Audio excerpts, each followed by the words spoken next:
بسم اللہ الرحمن الرحیم۔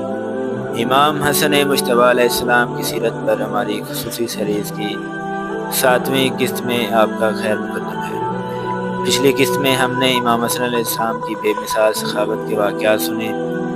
آج ہم ان کی ایک ایسی صفت پر گفتگو کریں گے جس نے دوستوں ہی نہیں بلکہ دشمنوں کا دل بھی جیت لیے، اور وہ صفت ہے حلم، بردباری اور معاف کرنے کا جذبہ۔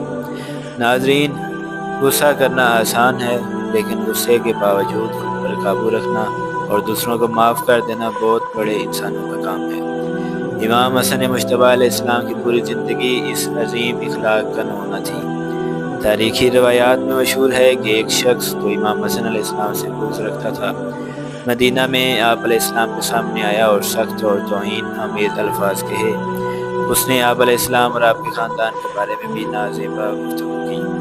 امام حسن علیہ السلام نے اس کی بات کو تأمل سے سنا، نہ غصہ کیا اور نہ ہی سخت جوابات دیے۔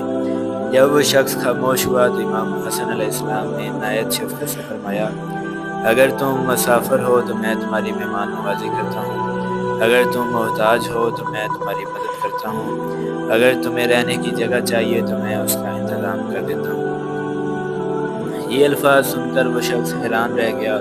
اسے توقع تھی کہ جواب میں سختی ہوگی، مگر اسے محبت، اخلاق اور عزت ملی۔ روایت کے مطابق اس شخص کی آنکھوں میں آنسو آ گئے اور اس نے کہا، اللہ بہتر جانتا ہے کہ رسالت اور اس کے اہل کو کہاں قرار دینا ہے۔ آج سے پہلے آپ میرے نزدیک سب سے ناپسندیدہ تھے، لیکن اب آپ مجھے سب سے زیادہ محبوب ہیں۔ یہ واقعہ ہمیں سکھاتا ہے کہ بہترین اخلاق کبھی کبھی وہ کام کر دیتا ہے جو سختی اور طاقت بھی نہیں کر سکتی۔ امام حسن علیہ السلام ہمیشہ فرماتے تھے کہ انسان کی اصل طاقت اس کے اخلاق اور صبر میں ہے، نہ کہ غصے اور انتقام میں۔ اس ساری قصے سے ہمیں سبق ملتا ہے کہ غصے پر قابو پانا مومن کی بہت بڑی خوبی ہے۔ معاف کرنا کمزوری نہیں بلکہ عظمت کی علامت ہے۔ حسن اخلاق دشمن کو بھی دوست بنا سکتا ہے۔ برائی کا جواب بھلائی سے دینا اہل بیت علیہ السلام کی سیرت ہے۔